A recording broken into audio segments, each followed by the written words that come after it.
Shame arises out of a tension between the ego and the ego ideal, not between ego and superego as in guilt. Whereas guilt is generated whenever a boundary, set by the superego, is touched or transgressed, shame occurs when a goal, presented by the ego ideal, is not being reached. It thus indicates a real shortcoming. Guilt anxiety accompanies transgression, shame, failure. The unconscious, irrational threat implied in shame anxiety is abandonment, and not punishment, as in guilt. The law of Talion does not obtain in the development of shame, as it generally does in guilt. Shame occurs whenever goals and images presented by the ego ideal are not reached. If shame can reach such a degree that it appears as conscious anxiety, it must imply a severe unconscious threat to the ego. This threat, however, is not the fear of punishment by the superego.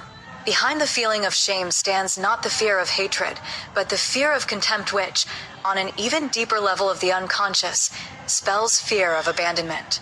Emotional starvation. The parent who uses as educational tools the frequent exposure of the child's immaturity, look how foolish, dumb, clumsy you are, will be the one to lay the foundation of such fear of contempt.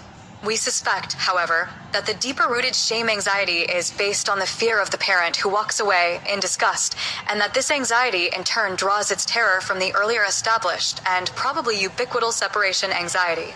It is the all-seeing, all-knowing I which is feared in the condition of shame, this I which reveals all shortcomings. T.H. Rake has described the blindly fleeing forward as one of the characteristics of masochists. These people don't seem to be able to stand the suspense anxiety of pending punishment, and therefore quickly bring it about themselves.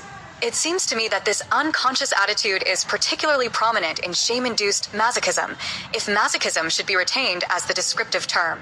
It is based on a peculiar narcissistic maneuver that prevents the defeat from being inflicted by others by bringing it about oneself. This maneuver preserves the narcissistic position of, I have really done it myself. I could just as well not have done it at all. Nobody has really defeated me. Thus, when a man who is deathly afraid of being made a fool of acts particularly awkward in a test situation, this may be due to one of four conditions. It may be an actual paralysis of action through overwhelming panic. It may be due to an inhibitive sense of guilt that makes it impossible for him to succeed against parental or sibling figures. It may prove, on analysis, to be a compulsive repetitive acting out of a rebellion through obedience against a disparaging parent image. Its syllogism being, this is what you always said I would do, that I could not succeed, so I act in accordance with your contempt and lack of confidence, well knowing that I am hurting your pride and ambition. But in still other cases, the unconscious goal of this self-defeat was simply to have it done myself. Nobody has done it to me, or what the other one has seen was not a real deficiency after all.